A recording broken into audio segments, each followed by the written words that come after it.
but I'll blow through this. Can members of the board be sued? Yes. Yes, they can. You know, for things like conflict of interest and things like that. Now, what is the number one reason? This was kind of interesting. I learned this from an insurance agent. The number one reason nonprofits are sued: wrongful termination. Yep. Yeah, wrongful termination. That the light went on for that one. Dots dotted and T's crossed.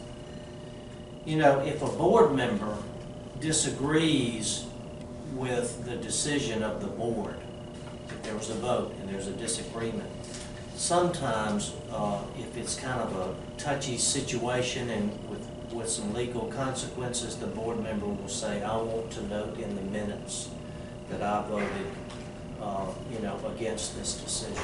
You know, if they really think that, you know, that the other members may have kind of gone off the rails a little bit. What is directors and officers insurance and why is it needed? You know, it is, that's insurance that protects the board from errors and omissions and things like that. Now, those are kind of protection for the kind of the accidents that may have happened. If the board was, you know,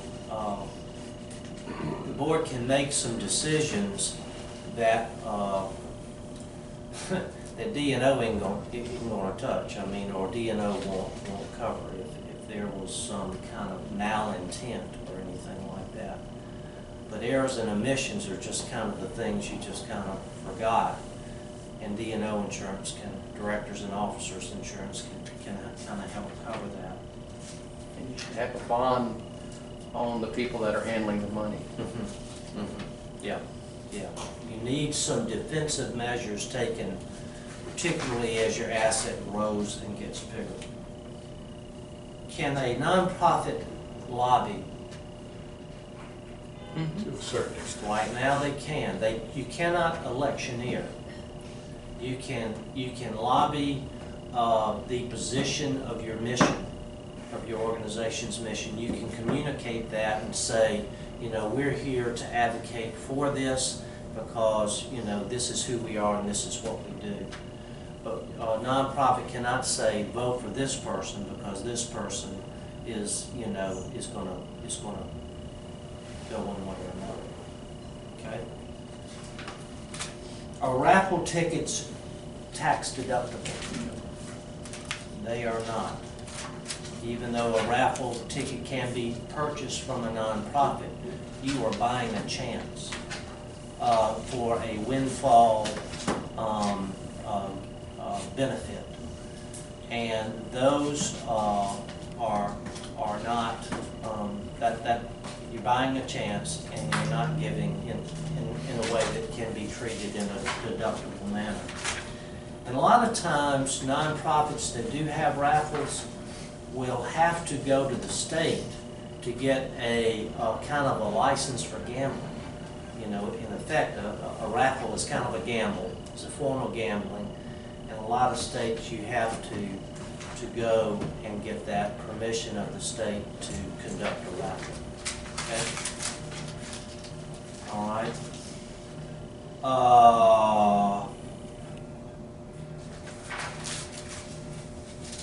Are gifts to public schools deductible? That's yes.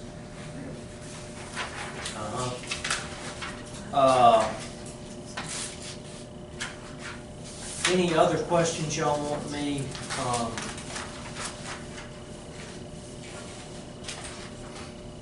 All right, what is UBIT? This is kind of interesting. Unrelated business income tax, okay? Page 114. Charities have always earned income. Hospitals generate patient revenues, schools tuition, museum entrance fees. No one has seriously questioned these activities because the income earned is a mission-related activity.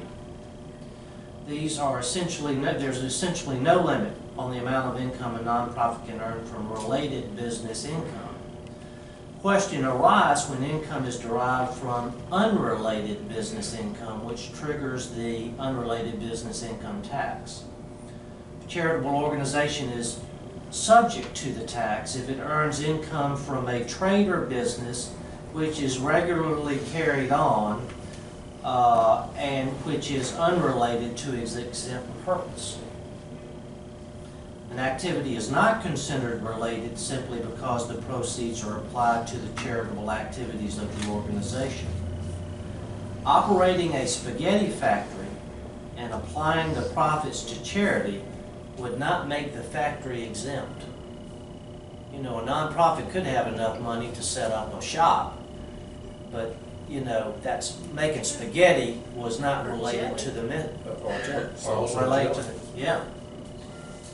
All right, this is interesting. The activity itself must be substantially related to the charitable purpose for which the organization is exempt. Selling model space rockets at a farm museum would not be exempt. Selling model tractors probably would be.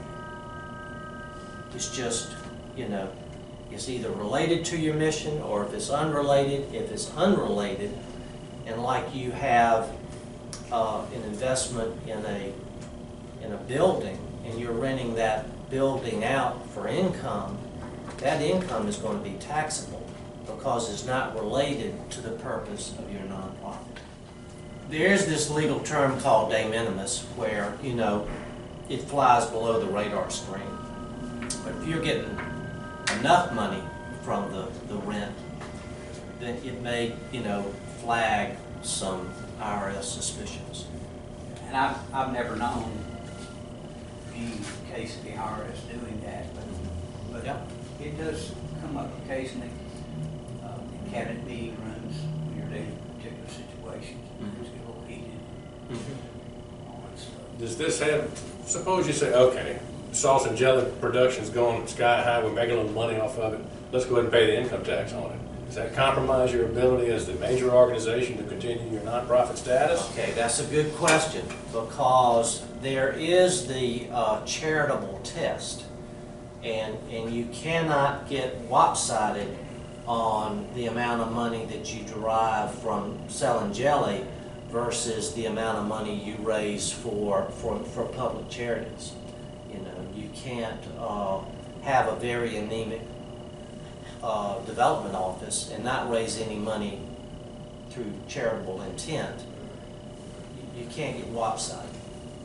It has to be kind of more coming in for charitable purposes versus that which you then generate through unrelated business. Gotcha. Yeah, yeah. So there are a law that determines a range within which a charity's cost to raise $1 has to fall.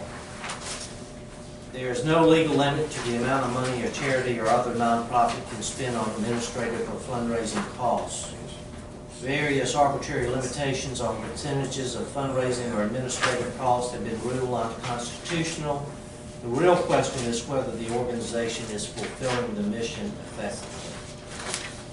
So there are no set laws that guide cost to raise $1, but believe you me, if you trip that, if it does cost too much to raise $1, red flags and sophisticated donors will just say, listen, you know, y'all are outside the boundaries of appropriate efficiencies. I wanted to talk about board and staff because I have bumped into a lot of angst and too much certainty of the board should do this, the staff should do this. And the fact of the matter is, the definition, the division of responsibilities on 117 is a little clearer than the truth. You know, the short answer is a board is down for governance, defining mission, strategic direction, planning, policies and procedures, oversight, and operational assistance. Management is for execution and implementation, you know, okay? So that's the broad brush difference between board and staff. Board governing, staff implementation, okay? But the truth is that a nonprofit is a life form. It's organic. It is first the seed, then the blade, then the flower. This is the growth and evolution of a nonprofit. And where you are in that growth and evolution is going to determine really the relationship between board and staff. And basically, and we've done some work in churches along these lines, but basically you have a startup nonprofit, and then you grow to become a program-sized nonprofit, and then you grow and become a corporate-sized nonprofit. Now, also known as an emergent, an advancing, and an advanced. Those are other names for just what I put. An emergency, an advancing, and advanced. Okay. So let's look at a typical board for a startup. Who do you find typically, what kind of people are you looking for to line a startup board? I suggest that you pretty much get anybody you can get, anybody of goodwill that you can get. You know, you see a need, you create a nonprofit, you get good people of goodwill to meet that need. And then the organization grows and you become a program-sized nonprofit. And what is the typical complexion, construction of a program-sized nonprofit? Typically, have you heard of this? You have a third wisdom, a third wealth, and a third worker. That's kind of the understanding of the good, balanced board that you need in a program-sized nonprofit. And what kind of people are you looking for on your board when you have a corporate-sized nonprofit? And I would suggest you have a third wealth, a third wealth, and a third wealth. That's kind of what you get. You know, there are some nonprofits that, you know, their entry fees are just, you know, I couldn't be a board member because I don't have the financial sustainability. Now, typically, on the staff side, you have a startup nonprofit.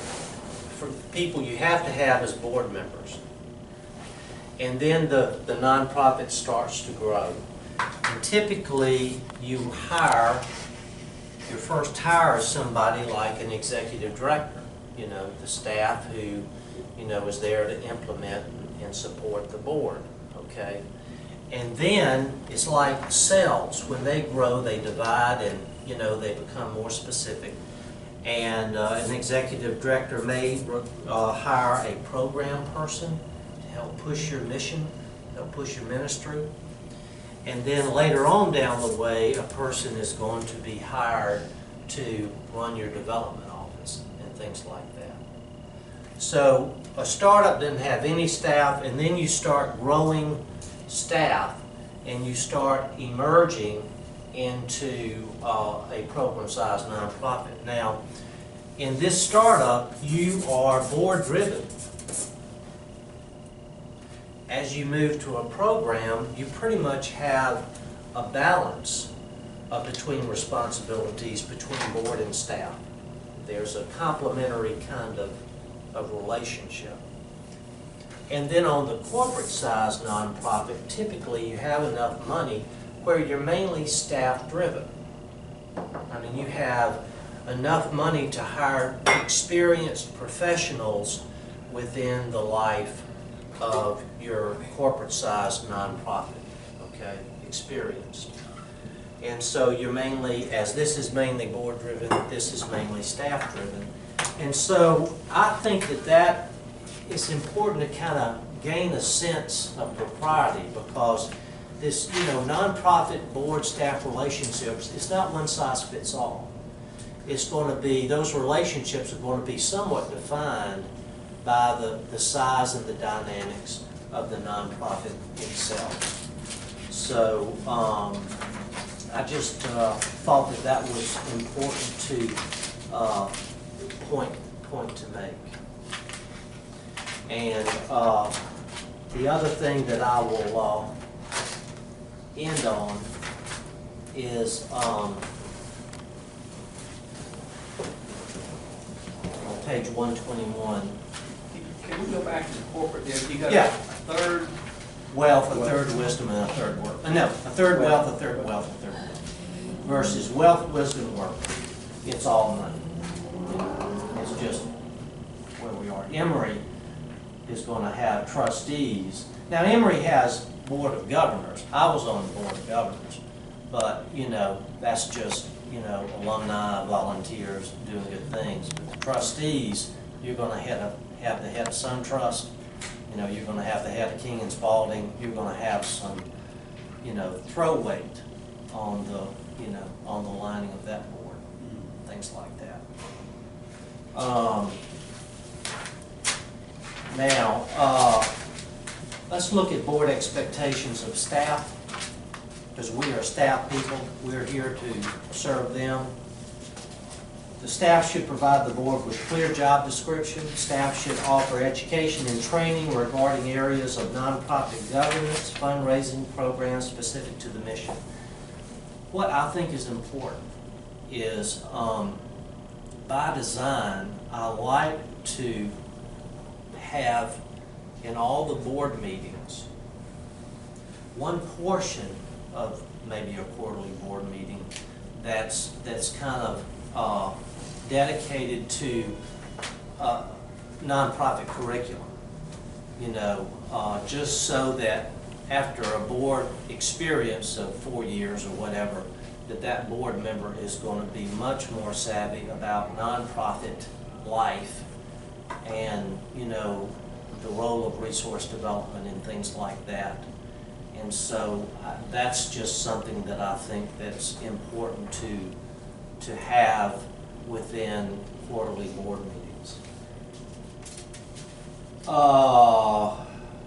lot of times I encourage staff people to put together a board notebook, a board staff and staff roster to make it easy, kind of a one-size-fits-all go-to book with this kind of information, an org chart, bylaws, committee jobs and descriptions, a strategic plan and timeline, minutes of board and committee meetings, calendar of activities, case for support, program goals, how to ask information, fundraising tracking reports.